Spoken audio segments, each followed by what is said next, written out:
Hey everyone, welcome to the Royce Reports. I'm your host Royce, and if you like everything Xbox, then you're at the right place. And today we're going to be discussing Starfield. So a lot of people recently have been talking about Starfield on the internet because they have one question, is that does Xbox deserve to call Starfield their exclusive, and do they deserve credit for Starfield? A lot of people are debating about this on the internet, and I kind of want to also throw my 2 cents out there. So let's just get into the news and let's talk about it.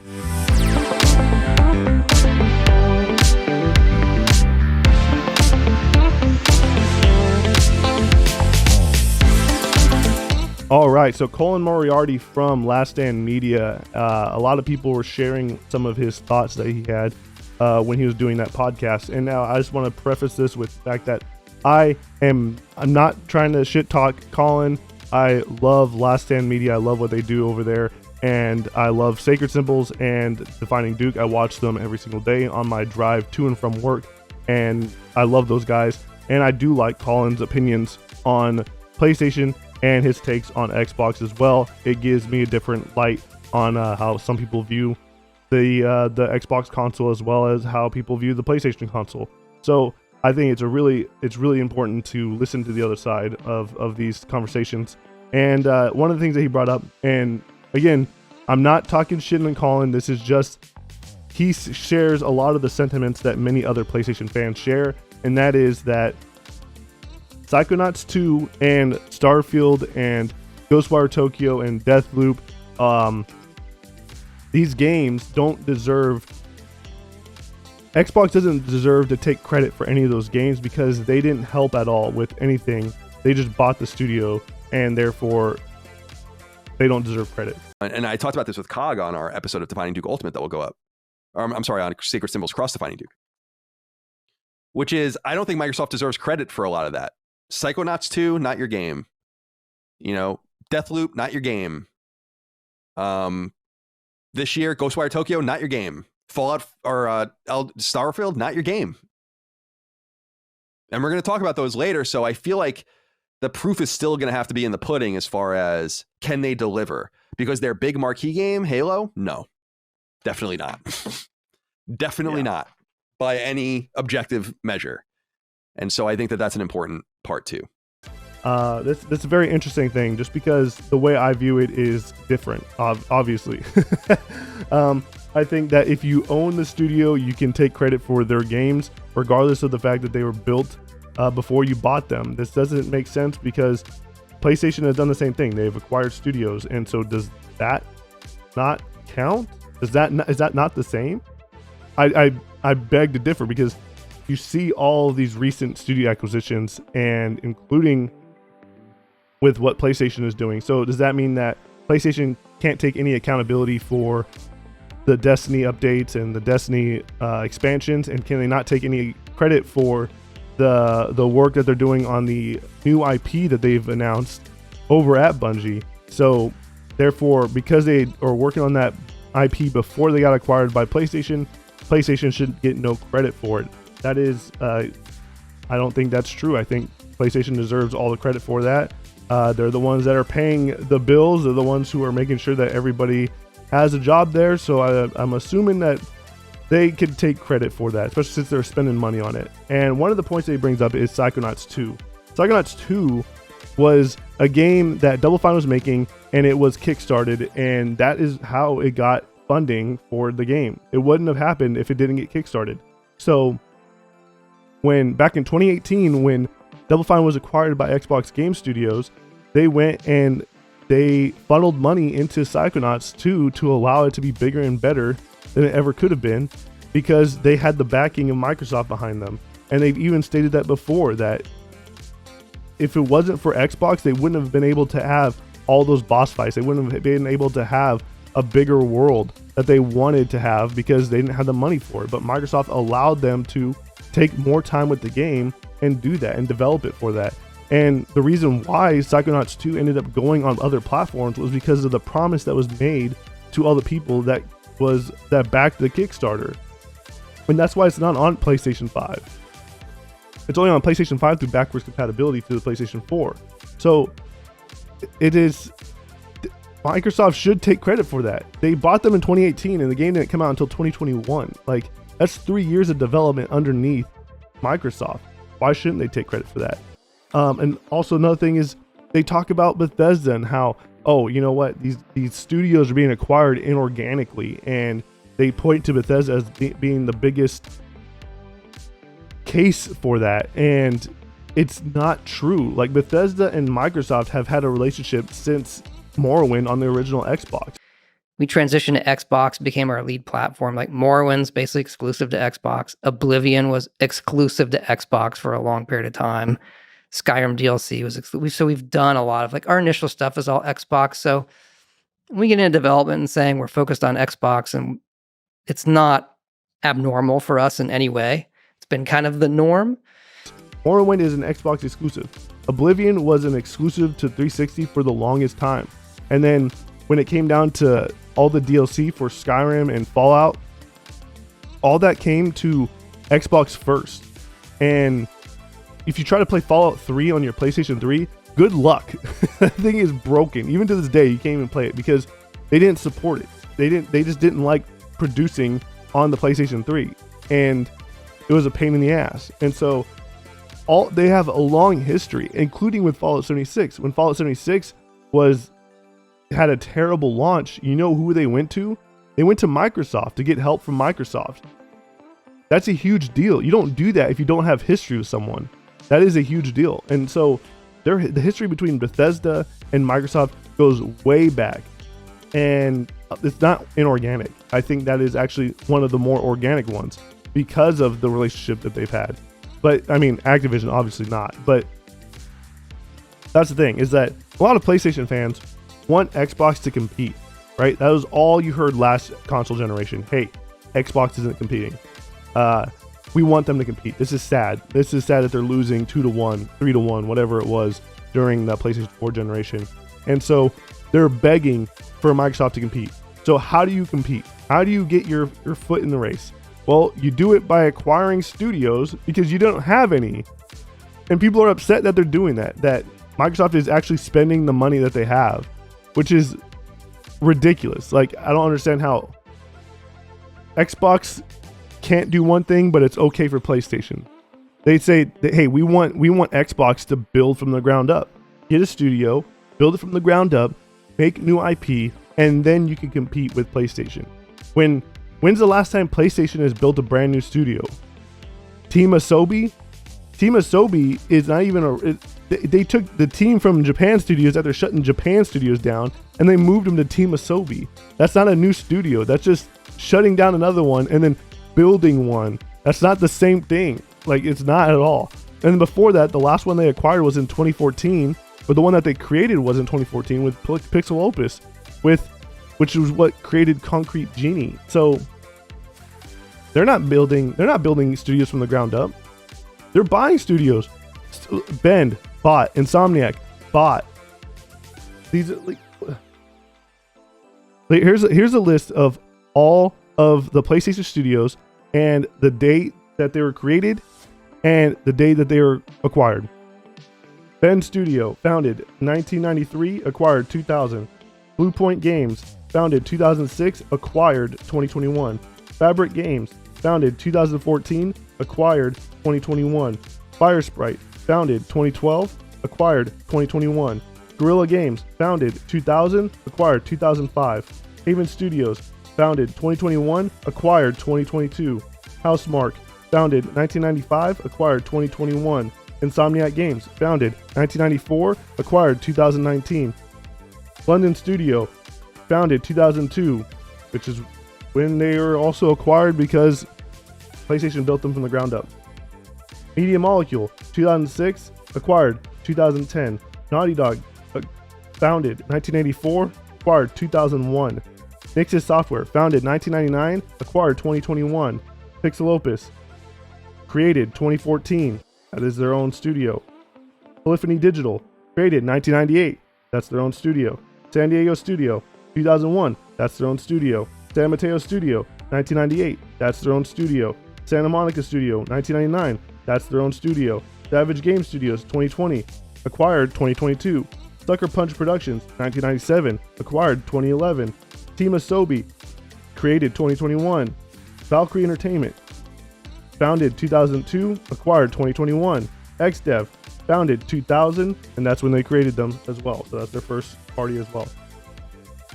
So you see here that over half the games companies that they own underneath the PlayStation banner have been acquired at some point.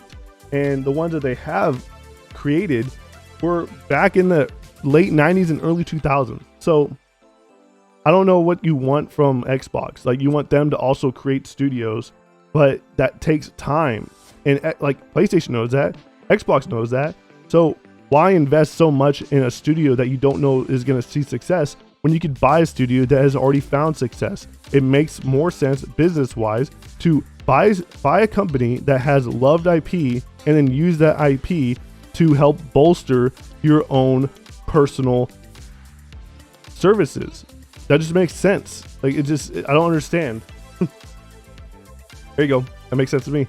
But that's not enough, right? And people keep saying, oh, all these games don't really belong on Xbox, or they don't believe the fact that, hey, Xbox can take credit for that. And even in a most recent interview that Todd Howard shared that actually gave a lot of updates on Starfield and what you could expect from that, he even said that, hey, going into Starfield, we had Xbox consoles in mind first. That is what we always develop on first. We prefer that platform. There you go. He said it himself, but of course people are going to say he's lying. Of course he's going to say that, whatever. But it's just like, it just kind of goes to the conversation of, it's okay for PlayStation to do something, but it's not okay for Xbox. Or if something does happen in the gaming industry that Xbox is a part of, everyone blames Microsoft for it. So, for example, Xbox Live. So Xbox Live has been around since the original Xbox, right? You had to pay for it since the original Xbox. Xbox 360, Xbox Live blew up. Everybody loved Xbox Live. And then PlayStation 3 had PSN, and PSN was free for you to use. And then going into the PlayStation 4 generation, you now had to pay for PlayStation Network, and you still continue to pay for Xbox Live. So what they ended up doing is saying, well, the reason why PlayStation decided to go that route was because of Xbox. And then other things as well. Hey, you know what? Oh, Xbox went and tried to buy exclusivity for a year of Rise of the Tomb Raider, and everybody got super upset, right? It's like, oh wow, Xbox is trying to destroy gaming. They're trying to alienate the market, all this other stuff. And they had to go out and say, like, look, this is what we did. We paid $100 million for 1 year exclusivity rights to Rise of the Tomb Raider, and after that, it will go on whatever console that Square Enix wants it to. And they were forced to reveal that information. So now, whenever PlayStation does something like that with Final Fantasy VII Part 1, Final Fantasy VII Remake Part 2, with Final Fantasy 16, Godfall, Stray, Kena Bridge of Spirits, whatever it may be, it's okay because Microsoft did that way back in 2015. So it's okay for PlayStation to do that now. And then they try to compare how Xbox does it, where they get AA games or indie games and they'll have them exclusive on the console for 6 months to a year. And that is, that gives reason for PlayStation to go and continue to buy up exclusivity to things like Star Wars Knights of the Old Republic or even Silent Hill 2. So honestly, those games that you see on Xbox that are exclusive for a year, which are games like The Medium, I don't think those games can compare to something like Star Wars Knights of the Old Republic or something like Silent Hill 2, which are two games that a lot of people are really excited to see. You just can't compare those two. They're not in the same ball field at all. So everything that happens in the gaming industry is because of Microsoft. Acquisitions, that's Microsoft's fault. The reason why PlayStation is going and buying all these studios is because of Microsoft. The reason why PlayStation is putting all their games on PC and devaluing my PlayStation, oh, that's because of Microsoft. Oh, the reason why they're making a Game Pass competitor, even though Game Pass is not successful, that's Microsoft's fault. Everything that PlayStation does is a reaction to what Microsoft is doing, and it is therefore their fault. And I just can't get behind that sentiment. I can't get behind the fact that people think that everything that Microsoft is doing is harming the gaming industry, when Microsoft has moved the gaming industry forward. And what's going to happen is every time PlayStation does something negative and then they bring it over to Xbox, it's going to be like, oh wow, see, Xbox isn't your friend, so don't act like they're your friend. And for like $70 games are probably going to be the new thing going forward. And Microsoft, sooner or later, is probably going to fold on that as well and start selling their games for $70. And then people are just going to be like, oh wow, look, you guys aren't the good guys anymore. And it's like, what you guys are defending the PlayStation, which is so anti-competitive. Like, it is so anti-consumer, and that's the thing that you're trying to defend. Like, what the fuck? I don't understand. It just doesn't make any sense why people keep trying to defend these plastic boxes on both sides, right? Like, I know I'm an Xbox fan, but if Xbox is doing something that I don't think is good or is bad for gaming, I'll be one of the first people to call them out on it. Like them raising Xbox Live Gold prices when we shouldn't even have to be paying for that shit anyways. Yeah, I'm gonna call them out on that. That's fucking stupid. But if PlayStation did that, you'll have a bunch of shills going over here and trying to defend that shit. And it's like, what the fuck? Like, why are you defending Sony so fucking hard? Do they pay your rent? Like, what the fuck is going on here? And so this is all stemming from the conversation that Colin Moriarty had about how those games don't matter. Xbox can't take credit for it, but they can and they should, because those games wouldn't have happened without the support of Microsoft. Psychonauts 2 wouldn't have came out the way it did. And you could say Deathloop and Ghostwire Tokyo, sure, those were already done, but Starfield as well wouldn't have been able to take that hit of, hey, you know what, we're pushing our game to 2023 without the support of Microsoft, because that's what was needed. And Microsoft backed them on that and gave them that extra time. It's all, and the same goes for PlayStation, right? Like, I mean, if PlayStation went and bought, even though they bought Housemarque the year Returnal came out, that game is still a PlayStation game, despite whether or not they, built it with them not being acquired yet. Same with all their other stuff, Siphon Filter, Ratchet and Clank, it's Spider-Man. Like, these games are not like their games because Sony didn't own those studios yet, so they can't take credit for it. It's like Microsoft taking credit for Mass Effect and Mass Effect 2 because Microsoft funded a lot of those games. And that's why they were exclusive to the Xbox ecosystem back in the 360 days, was because a lot of Mass Effect was actually published by Microsoft. They gave a lot of money to help them make that game. So I don't know. It's weird. What do you want? What do you fucking want? I'm honestly on the fence about Starfield. I do love Bethesda games. Fallout is one of my favorite franchises of all time. Elder Scrolls, I am kind of whatever on, but I still enjoy playing it. And I think that the one thing that Bethesda is awesome for, which is one of their strongest things, is how much lore and world building that they accomplish in their games that you can't get anywhere else. And the fact that you could go and take something like Fallout, which is an IP that takes place after the whole world has been destroyed and there's really nothing left of the world, and you could have so much lore in Fallout, then imagine what they could do with Starfield, where it's in the future with space exploration and planets and different organizations and different aliens and different robots. There's so much you could do with that, and I'm excited to see what they do with it, but at the same time, from what I saw with the gameplay aspect of it, it kind of left me hesitant a little bit. So we'll see. Xbox top engineers are helping with Starfield development on Xbox Series X and S, which is kind of weird because I think that one of the issues is probably the performance of that game. I feel like Bethesda games are always known to be kind of buggy, and I think that this game needs to come out of the gate swinging, and it needs to not be buggy. It needs to utilize the hardware as best it can, because this is the game that I feel like is a generation defining game if it does hit as hard as the other Bethesda games. And I don't think you want to mess it up. You want to take the time. You want to make sure that, hey, does this run good on Xbox Series X? Does this run good on Xbox Series S? I don't think you'll be able to see 4K 60 at all. You'll probably get maybe dynamic 4K 30 with hopefully a 60 frames per second option. And something that he also brought up during the interview was he asked if Starfield is going to be exclusive, and Todd again had to reiterate, yes, it is exclusive to Xbox and PC, and that guy looked like he was about to cry.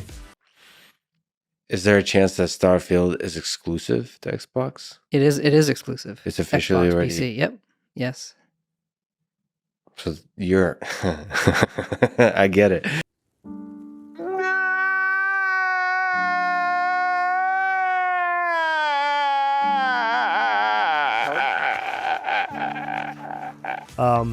Which, I mean, come on. Like, you got to understand, right? Like, exclusives, you could hate them, but they're what drives the console to be sold, right? People go to these consoles for exclusives.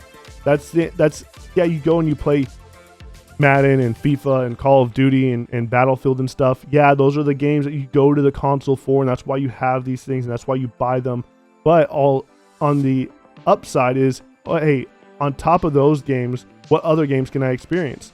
And if I like the way Sony does their games, which is typically a third-person, heavy story, narrative-driven game, then I'm going to go and pick those games up. Or if I like RPGs or first-person shooters or Game Pass or whatever, I'm going to go to Xbox. And so having exclusives are what drives platforms to be sold. And I don't get why people are so upset about exclusives.